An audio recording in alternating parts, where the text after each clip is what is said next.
98.1 FM with the greatest show on earth, Ask Brien, Askbrien, because that's the only way to spell Brien. Now, when I was a younger person, everybody used to tell me, and I'm not that old, by the way, everyone used to tell me Brien is spelled B-R-Y-A-N or B-R-I-A-N. So why in the world would you have a show called B-R-I-E-N? And we have our co-host, Traci, who's going to explain to this audience why in the world people are spelling Brien with an E. Yes, I'm going to explain with an E as to all of the fabulous reasons E plays a great role in this show. And one is our engineer. And her name is actually Emily. So we want to send a shout out to Emily, our engineer, who makes this show possible. But really, in addition to that, woo, go Emily, go. And it's really all about education. It's about empathy. It's about excitement. What's excitement or what's empathy? Funny you should ask since you have none. What's wrong with being selfish? Well, I think that, every host and co-host has their roles, and I am the empathetic one, and you are the one that's not empathetic. So we'll just leave it I thought it was because Patrick, our first engineer, he wears like a size 14, and I wear a size 9, and I figured I could, he can't fit into my shoes.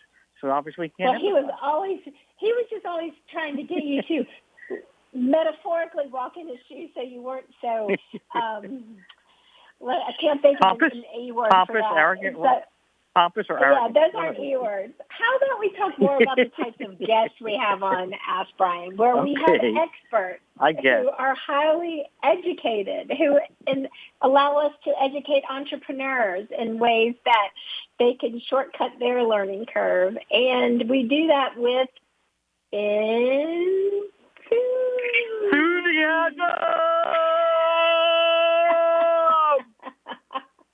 Yes, exactly. Let's get excited. Yes, and we are very excited. And now the neighbors are calling us and saying, "What's going on?" Yeah, you're going to get evicted, and you're going to get evicted. Another E. Another E that nobody wants. So, without further ado, how do you spell ado? A-D-I. This always gets me because I'm afraid I'm going to spell it wrong. A-D-I-E-U.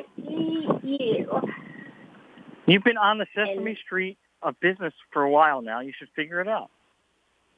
Yeah, I know. It's just that it's like I feel under pressure. Like like you know how to spell it, but then when you're standing up in a spelling bee, you might just forget how to spell it. But A-D-I-E-U. Without further ado. Well, great introduction, Traci. Traci's our co-host. She puts up with this every week. I don't know how, but somehow I must be paying her a lot of money or something. Yeah, it's but the anyway, big buck. It's the big buck. You're making so much money, you're probably going to have to give up your day job. Anyway, without any further ado, we have a very good guest. And in terms of E on education, he's got quite a bit of education, probably a little bit more than a kindergarten person. His name is Muri. Is that how you pronounce your name? Muri, M-U-R-I. Yeah, that's correct. All right, that's Muri. right. So, M-U-R-I. It's very phonetic. Cool. Well, very good. Beautiful. Gorgeous name. We have a couple questions for you. So first of all, what is your background? What's your background? So my background, I'm a neurosurgeon based in Los Angeles. So I'm a physician, but also I'm a tech entrepreneur. I also have my background in public policy. So I have my MPA from the Kennedy School. So I look at healthcare from all sorts of angles. So you've got a lot of I was born and raised in Ghana, but I moved to the States when I was 15 years old. Wow. That's quite an accomplishment to be coming from a foreign country, come over to the U.S. and be going and getting that degree. I mean, that's like brain surgery. Wow. That's pretty amazing. That's right. If you ever did brain surgery in my brain, you'd be lost. Like, what the hell is going on? No, anyway. Yeah, it'll be interesting to see what's happening there, right? There's a lot of wires forced all over the place. See what I see happen there. I bet you Traci wants to see it too. No, I just know it would be the fastest brain surgery ever.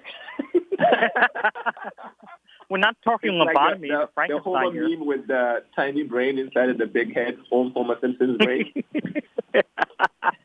No, we're not having very much empathy with I'm kidding. You have a fine brain. Anyway, so you have this company. What is the name of the company? It's Dalamun. Have you started? T-A-L-A-M-U-S. Dalamun. And that's a .com on the internet? Yeah, there is a .com on the internet, www.Dalamun Health. You have to add health to the end of it, .com. ThomasHealth.com. And did you start the company yourself, or did you have other people that started it with you? I started myself. I started it a few years back, trying to solve some of the challenges in healthcare, especially in emerging markets. And what is the company? What does the company do? I mean, obviously it's healthcare, but what do you do? I mean, you're not doing brain surgery, are you? Yeah, no. It's not brain surgery. It's actually a digital health platform. Basically a marketplace that brings providers together with patients. Patients can find the help they need, and providers can provide the help that patients need. So we have several different kind of people on our platform. So this goes for patients, goes for clinics and doctors, also goes for labs, imaging centers, as well as pharmacies. So basically everybody can come onto our platform and offer what they have, and patients can find help that they need. So is it like a patient portal or yes? So we have several. Or? Yes, we have several aspects to it. So our target market currently has been emerging markets. We have started with Africa, but we plan to go to Latin America and other places. Essentially, on the continent of Africa right now, I'll say more than 99% of healthcare access points are analog. They're still pen and paper. So there's a lot of information asymmetry. It's really difficult for patients to find what they need in a timely manner. And when it comes to prices, there's also a lot of asymmetry and a lot of mystery around what pricing is. So we are going around and doing digitization across the board. And that is, we're helping pharmacies go digital. We're helping hospitals go digital. We're helping labs go digital. We're helping imaging centers go digital. And we have a patient app that kind of covers all of that. So a patient can find, query an inventory for any pharmacy and find where the medication they're looking for actually is in stock, and be able to find out about pricing, and maybe even pay from their phone. And they can do all this from their phone. They can make appointments with clinics. They can make appointments with labs and get their results back. So they can do all sorts of stuff on our platform. So that's what we built. So basically, we are helping everybody go digital. We are creating basically like the Amazon of healthcare, essentially on the continent. Well, that's a pretty big plans you got there. I mean, Amazon is not exactly a small company. Well, they started small, so. Well, that's true. I think they started with books. Yes, the question is, so are you focused on the patient, or are you focused on the pharmaceutical companies or the insurance companies or the physicians? Where's the focus? So our ultimate goal really is centered around the patient. But when you go to a new space like healthcare, where you have so many different verticals that need to work together, and they're all pretty much pen and paper, in order for the patients to have a digital access to them, you have to digitize those places as well. So while our ultimate goal is the patient, we needed to go and also build the ecosystem by digitizing all of them. So for now, our focus is also not just the patient, it's also helping the pharmacies, the imaging centers, the clinics also go digital. That way the patients actually have an easier way of getting in touch with them and interacting with them in a digital space. So yes, for now, we are doing all of that. But eventually, as our ecosystem we get the network effect and ecosystem matures, our focus is going to be on patients, giving more access to cheaper medicines, access to cheaper healthcare, access to all of that. So how do you deal with HIPAA? And I'm presuming you're familiar with HIPAA. How do you deal with HIPAA requirements and patients, et cetera? Yeah, so, first of all, we have built our platform to be HIPAA compliant. not only because it's a requirement, because a lot of African countries and even emerging markets don't have a well-defined rules the way we have with HIPAA. But for me, when I look at HIPAA is a matter of principle, right? You don't have to do it just because you're required to do it. You have to do it because it's a morally responsible thing to do. So if you're handling anybody's healthcare and you're expecting a patient to come and trust your platform, it's the only thing on you to make sure that whatever they put on there is very protected. So the laws don't have to exist for you to do it. It's just good business. In addition to being a moral thing, it's just good business, right? Because a platform like ours, one of the most important currencies is trust. And once you break that trust, your company is going to fail. So we don't need law to do HIPAA. We actually go beyond that to make sure that patient information is protected. And what kind of systems do you have in place to protect that? I mean, every site, even Experian and the big, huge corporations, I hear about these data breaches. So, I mean, how do you protect that? Yeah, I mean, obviously, we're not going to sit here and say that, we are the most, how do I put this succinctly? I'm not going to sit here and say that we can never, ever be hacked, right? But we have put everything in place to make sure it's hacked, that it cannot be hacked, sorry. The idea is, our data is AWS based. We have put a lot of security. Data is encrypted on the way to and at rest and in flight. Our data is encrypted. Every organization that comes onto our platform signs a BAA agreement with us. The patients also, we have put things in place like, if someone logs into your account on a new device, you get an SMS message, for example, to alert you of it so that you can take action right away. We make sure you change your password from time to time. So we put a lot of things in place, to say the least, to make sure that the information is protected. And where are you generating revenue from? Is it from the patient, from the pharmacy, from someone else? It's from the providers, so pharmacies, labs, imaging centers, and hospitals and clinics. So patients get to use the platform for free. Okay, so it's a free service. So anyone? Yeah, I mean, obviously they have to pay for the medication. If they buy the medication, they have to pay for the medication, but we don't charge them to use the platform. Now, so for instance, that's a good example. Just on a drug example, right? Let's say you get the XYZ drug. XYZ is very popular, by the way. So I'm getting the XYZ drug. Is it going to go out and find me the best price? Yes. So that's one of the things we do is, as we bring pharmacies onto our platform and onto our inventory system, the patient is able to really query those closest pharmacies to them. One, to find out if they have it in stock to start. Once they know that the place has it in stock and they'll have a whole list of places that have it in stock, they can tap on it and actually see the actual price, right? And so they can do price comparison and decide based on various factors how far it is from them, how many of the medications they're looking for the pharmacy has, and based on that, make a decision which pharmacy to request the medication to. So, yes, there is transparency in both in availability, but also in price. How does that coordinate, though, with the insurance, right? So, for instance, obviously, I have Anthem insurance. Now everybody knows they can hack the system, get my cards. Anyway, so I have Anthem insurance, and let's say, and now you know that I'm taking the crazy drug, so now everyone knows I'm insane, and I'm using Traci's Pharmacy because Traci's Pharmacy is a really big company, and so.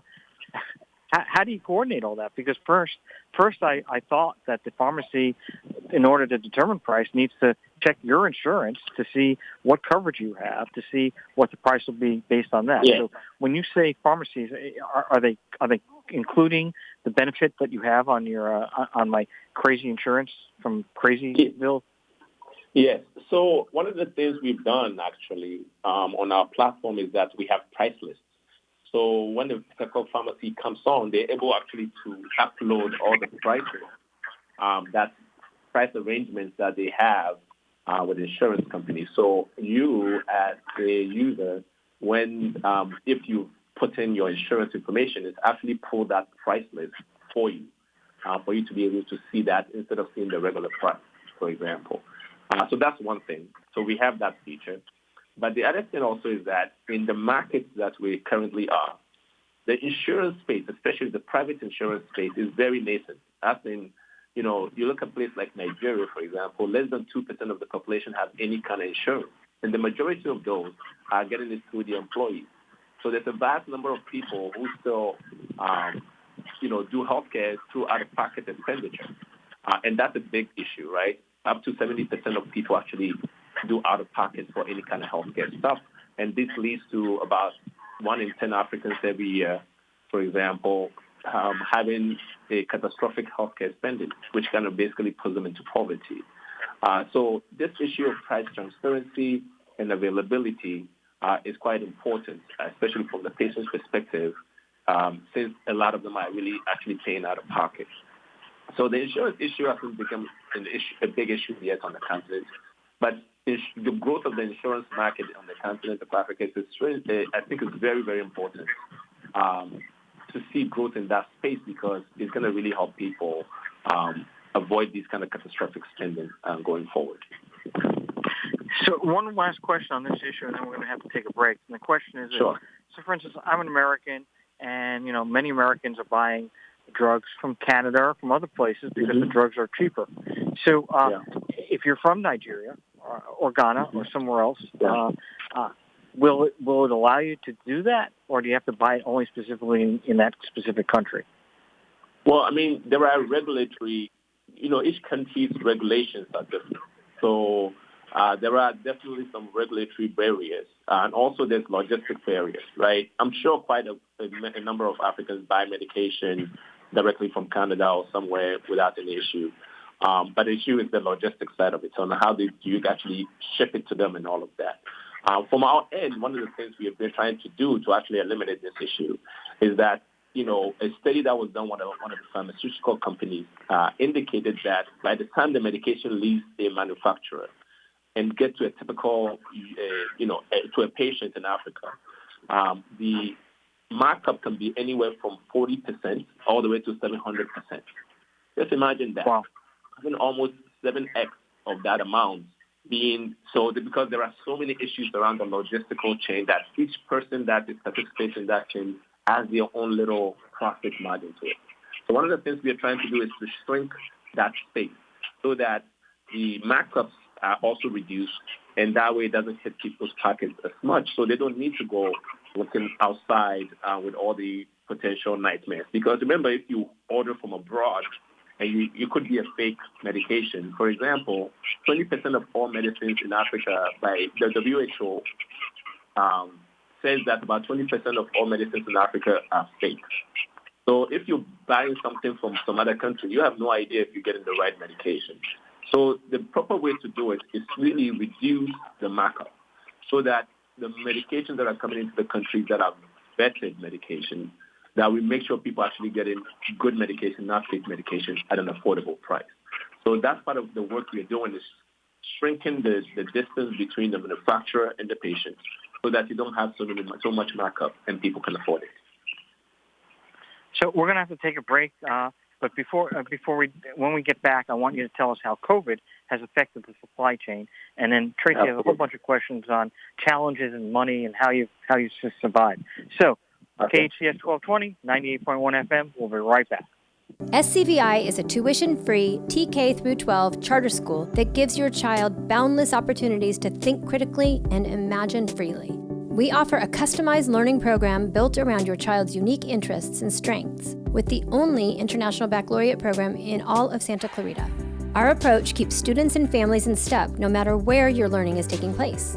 Be empowered to make your mark on the world at SCVI. To take a tour or enroll now in our one-of-a-kind program, visit ileadsantaclarita.org. iLead Schools, free to think, inspired to lead. You might not know the difference between a fade, a pompadour, a cropped fringe, or faux mohawk, but the Sport Clips Guys Smart stylists sure do. We know you don't think about haircuts 24/7. That's Sport Clips' job. That's why Sport Clips specializes in haircuts for men and boys. Sport Clips has turned something you have to do into something you want to do. You don't ever need an appointment at Sport Clips, and you'll walk out feeling like an MVP. Guaranteed. Sport Clips at the Santa Clarita location nearest you.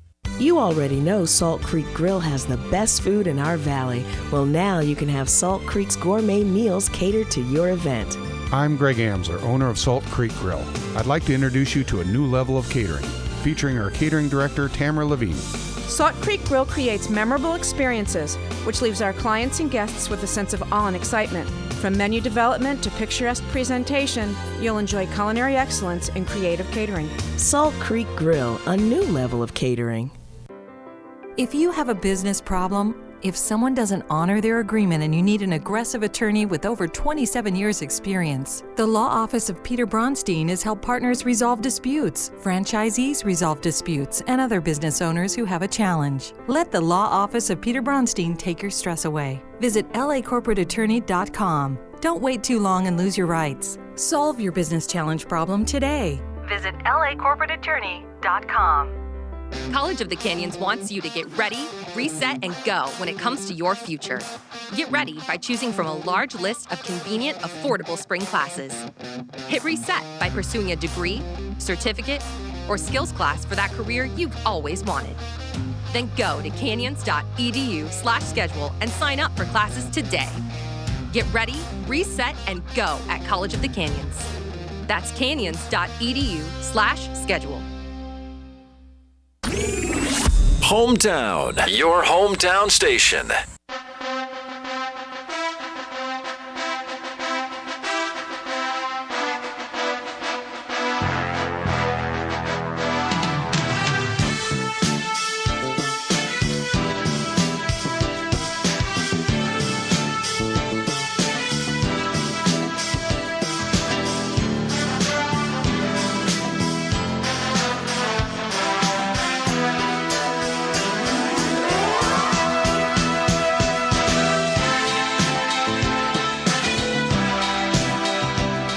Welcome back. You're listening to KHTS 1220 and 98.1 FM on the Ask Brien radio show every Thursday, 1 to 2 p.m. PST.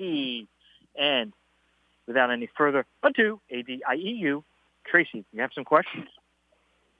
Yes, thank you. So everything about this business is so interesting and timely, especially around a global pandemic.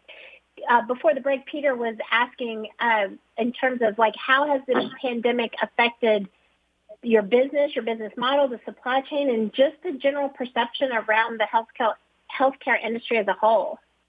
Yeah. So it's quite interesting because I think we've had sort of the two sides of the effect, that's the negative and the positive effects from COVID.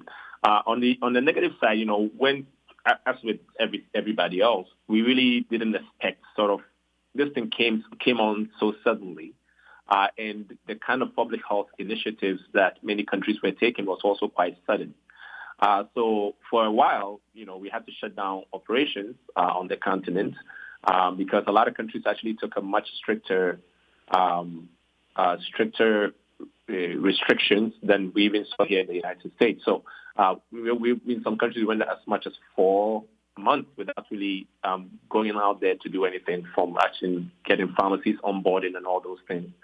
So that was the negative give us it. But, since I opened now and we're back in the field and doing all of that. So that was set us back slightly. But, something interesting happened because, for a while, people were so used to being pen and paper and not digital, and they were kind of comfortable in that space. What the pandemic really showed is the need for digitization of the operation. So what we are finding now is that the conversation is quite different. If you approach a pharmacy or a hospital now to talk about going digital, they're not looking at you like you have two heads. It's more like, okay, let me see how this can help me, because now we realize that we really have to change the way we're doing business. So now we're getting a little more inbound and a lot more referrals than we did before the pandemic. So initial negative, now pretty good. So that's on the side of the business side. From a logistics point of view, obviously everybody knows we are now, even here in the United States, we're feeling the effects of the logistics across industries. And certainly you can find that in the medical field as well. A lot of pharmacies are struggling to keep, their shelves stocked. And also they also lost a lot of medication, a lot of revenue during the pandemic. So we are looking at ways to help them with that. So we've had conversations with financial service companies to help them actually restart some of the businesses. So we're looking at creative ways to help with that. Eventually, I think the supply chain issues will be resolved.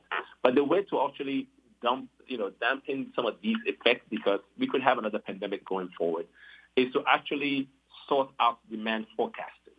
Be able to actually track the inventory and do demand forecasting so that you're saying, okay, in the next 6 months, we expect this kind of demand for this kind of medication or this kind of medical equipment in this particular area, and then kind of have sort of the advance notice to order the necessary kind of medication. And it's also good for suppliers, because suppliers now can also use that kind of data to predict where the needs are going to be and to start planning out their own logistics to be able to deliver these things. Wow. So you're basically saying that the pandemic was not necessarily a detriment, but was really an asset to the growth of your business. Yes. I mean, in the beginning, it set us back, but I think now everybody sees the need for some of these things, right? So the conversation is definitely different now. And how about in terms of going to the next level? So if you could talk a little bit about where you are right now in terms of how the business is operating, the amount of members you have on your team, and then in taking that to the next level, what are some of the hires that you would need to make to be able to scale your model? Okay, great. Thanks for that question. So our approach is in each country we build a team, right? So in Ghana, we have a team and we have a very, very smart and competent leader, country lead there, who's doing a lot of work. And as with any startup, everybody's doing everything. But I think we have to say now that we need to start demarcating and hiring more people to help them. They've done an amazing job. The same with our leader in Nigeria. Has done an outstanding job as well. And I'm deeply indebted to them. But they need help. And so our plan is going forward to raise funds and obviously bring in more executives. We have proven the business model. We've proven people want our product. Now it's time for us to really go into the market and really, really, really go hard to get us to the level of scale that allows us now to do some of the other stuff. So, because when you build in the marketplace, you have its target, right? You have its stage. For example, we have focused a lot on bringing clinics and pharmacies and imaging centers onto our platform. We haven't really done much aggressive patient recruitment. We've been onboarding patients passively through, the clinics we are signing. But at some point, we want to turn our attention to the B2C model. And to be able to do that, we need to scale the provider side of things. And that, sales cycle can be a bit challenging. And you need more people on the ground to be able to do that, onboard them, train people, do those kinds of things. So we do need to hire people, and we need to organize our team around those people that we hire so that we can be aggressive in the market and build the ecosystem. And where do you see the funding coming from that? Is that something that you're going to fund with the revenues that are generated within the business, or are you going to be seeking outside funding? Both. So we have post-revenue. But we do need more money. As with any business, even if you're post-revenue, we are early post-revenue. You're still going to have, a time where you have to still move yourself to your break-even point before you start seeing profit. And to get to that, we need to hire people to push heavy in the market. So we are in the process of actually fundraising. And we are also in an accelerator that is doing a great job in helping us organize all of that. Which is Expert Dojo out in Santa Monica, and they've been fantastic so far. And so, we do plan to raise and build the next unicorn on the continent. I love that. So, when you're talking about the team side of scaling, and then putting those people in place, that also leads to what I would imagine would be a pretty strategic marketing effort as well. How do you see this business being marketed? And because especially if you're looking at getting more involved in the B2C side, where do your marketing efforts, where are they going to be allocated, and how is that going to be achieved? So we are doing it, obviously, like I said, we're taking a staggered approach. So the marketing for the different constituents within our customer groups is going to be different, right? So for pharmacies, we use a lot of organizations and a lot of referrals because a lot of pharmacists and pharmacy owners know each other in the markets that we operate in. Same with clinics. So we go to the organizations. We do some of the direct walk into the the clinic and talk to them. But we do a lot of stuff through the organizations.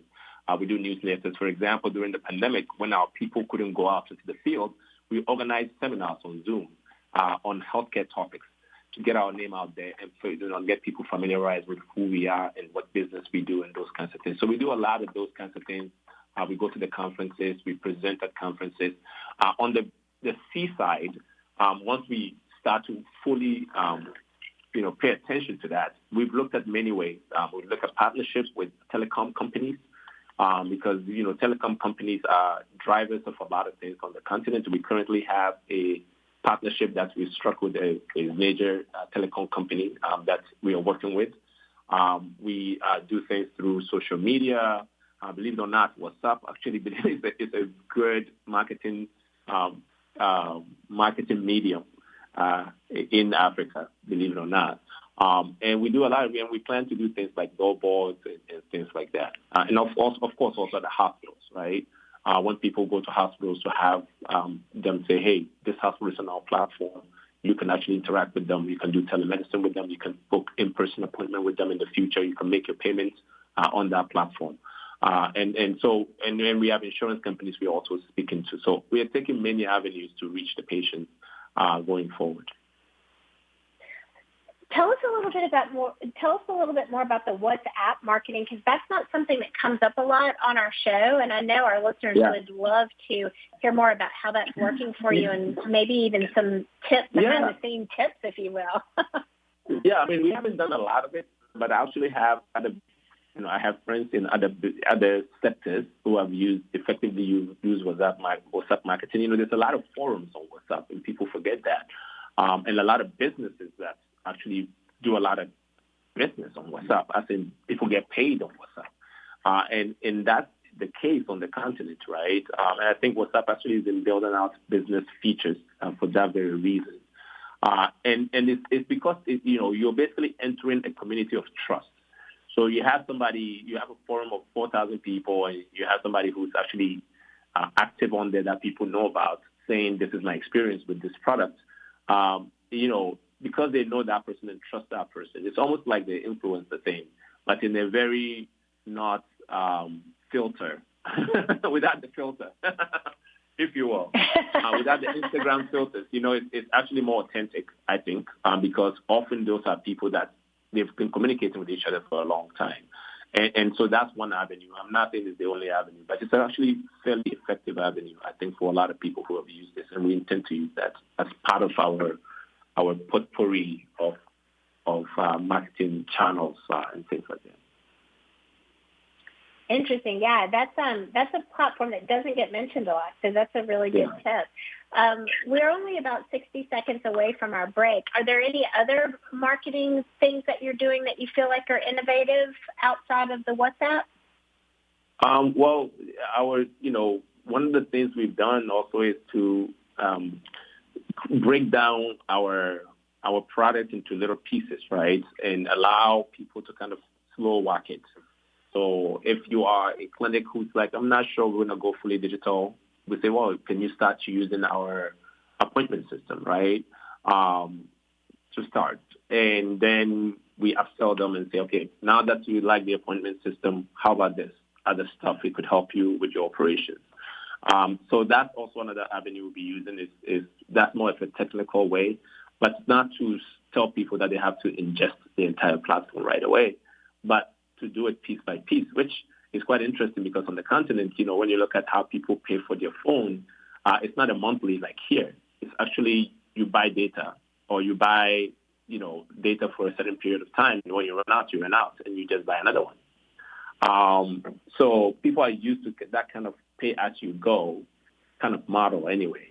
So we try to leverage some of the existing way that people are used to paying for stuff in marketing our stuff as well. We're going to take a break. We'll be right back. You're listening to KHTS 1220, 98.1 FM on the Ask Brien radio show. This is Bradley Gross, Executive Director and one of the lead volunteers of Santa Clarita Grocery. We want to thank our sponsors who made our 4th annual Toy Town on Main Street a success, which brought Christmas to over 400 families in the Santa Clarita Valley. A big thank you to KHTS for the holiday tunes, Max Pool Supply for your parking lot, Louie and the Lions Club of Castaic for your Christmas float, Santa Clarita Coalition that allows us to bring humanitarian relief to Santa Clarita Valley, and to our sponsoring partners, Patty Narana Farmers Insurance, Tri-Scenic Production Services, Bulldog Liquidators, Hydrex Pest Control, RNS Automotive, Rosie Alcaraz Loan Depot, Studio Work Rentals, Forza Construction, Target, Albertsons, California Highway Patrol, Chiquita Canyon Landfill, American Legion Squadron 507, We Calls Carpet and Flooring, Debbie Briscoe Century 21, DW Cookie Company, Madison Platter, Robert Small, Focus Physical Therapy, Dr. George Sharnock, Dr. Tom and Tony Pilecki, Bethlehem Lutheran Church, First Presbyterian Church Newhall, Haven House Church, and Real Life Charities. We're stronger together. It's great to be in Santa Clarita. This is Charlie Kirk inviting you to join me every weekday from 4 till 7. We'll be exploring the latest craziness in the news with my humorous, enlightening perspective. It's a fun, entertaining, and illuminating 3 hours. So let's stay informed together as we free thinkers unite weekdays from 4 to 7 on Santa Clarita's hometown station, AM 1220 and 98.1 FM. I don't know what else to do for my adult son. My wife and I have given him the best care, the best love. We don't know how to deal with this kind of mental illness. What did we do wrong? You did nothing wrong, and we're here to help. Mental Health Hookup is dedicated to providing clinical support for adults dealing with serious mental illness. Call 661-799-7994 now. mentalhealthhookup.org. Your source for adult mental health in Santa Clarita and beyond. If you have a business problem, if someone doesn't honor their agreement and you need an aggressive attorney with over 27 years experience, the Law Office of Peter Bronstein has helped partners resolve disputes, franchisees resolve disputes, and other business owners who have a challenge. Let the Law Office of Peter Bronstein take your stress away. Visit lacorporateattorney.com. Don't wait too long and lose your rights. Solve your business challenge problem today. Visit lacorporateattorney.com. Our trash has got to go somewhere, and Chiquita Canyon Landfill is helping make the Santa Clarita Valley a little greener. Our local landfill creates clean energy from our waste disposal to power 10,000 homes each year. With their 9.2 megawatt clean energy facility harnessing the landfill's methane gas, you can feel good that the waste from your home in the SCV is helping create a clean energy source. Chiquita Canyon Landfill is our partner in sustainable living. Chiquita Canyon is helping lead the way to a greener future. Chiquita Canyon Landfill, our partner in sustainable living. We salute our veterans who sacrifice for our freedom. Every week we share an inspirational story of a local veteran on our Hometown Heroes page at hometownstation.com. Thanks to our good friends at Eternal Valley. I'm Richard Nunnally, General Manager of Eternal Valley Memorial Park and Mortuary. We believe taking care of each other is what community is all about. We're proud to bring you the stories of our hometown heroes. Eternal Valley, life well celebrated. Visit hometownstation.com, sponsored by Eternal Valley. It's like no other station I've ever listened to. It's great. Your hometown station.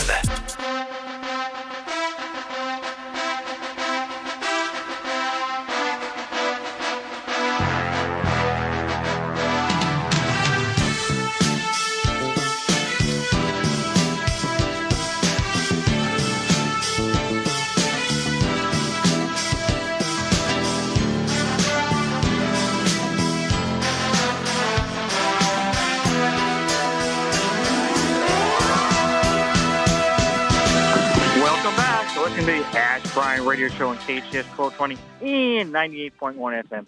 Unfortunately, we only have 6 minutes left. My eyes are tearing. I just can't believe that the show is almost over. Traci had a whole bunch of questions. She's going to see what she can do. It's going to be a tough one. See what you can do and try to get those questions out. Go! Go. Okay. So who would you consider your competition in the space? So we have, because we are such a very wide, horizontal platform, we have quite a few competition in the different verticals. So we have companies doing EMR that are competition. There are companies doing inventory and supply chain for pharmacies that are competition. And those will be probably the two main ones that we see on the continent. And they vary depending on the country we are in. But they're all great companies. So Africa has 1.2 million people. We are basically not even in the first inning when it comes to digitization of healthcare on the continent. So I see it as them all as potential collaborators, but the work ahead of us is enormous. So while on paper they may seem like competition, actually we think they're collaborators because, we have 1.2 billion people to figure out how to get better at healthcare. And we all get into the game. Sorry, we're having a little bit of wind noise right now, so maybe we could, I think if you could just restate just that last piece, because we had a little bit of distortion. I said, no worries. I said we have 1.2 billion people on the continent that we need to figure out a way to get better healthcare to. And for me, the way I see it, with the other companies who are hit, they are potential collaborators because the work ahead of us is massive. And there's space for multiple, unicorns to be built on the continent around healthcare because the problems are that enormous. They're that big, and the opportunity is that big as well. Right, definitely. Well, and I love what you were saying, too, about tiering people into your program and starting with the appointments and then moving them into that. That's a really great growth strategy. So transitioning from being a neurosurgeon to an entrepreneur, what would you say is maybe the biggest challenge that you faced and the biggest reward that you faced in doing that? Okay, well, I'm still a neurosurgeon, so I still practice neurosurgery. But entrepreneurship is just a whole different ballgame, right? It's hard. Entrepreneurship is hard. But it's doable if you really are passionate about this thing. My mother suffered a stroke a few years ago. It's really the genesis of why I started this company. So for me, it's a deep thing for why I'm doing this. And if you really believe in what you're doing, you'll make it happen. So it is hard. There are challenges every day. You're going to have some wins and you're going to have some failures. And recently I've had some of our challenges and things that we didn't do so well in the beginning. But then you learn. You learn and you innovate and you change and then, you get traction and then people start believing in what you're doing. So we are happy with the process and I'm certainly not the same person I was when I started because I know a lot about tech now than I ever did.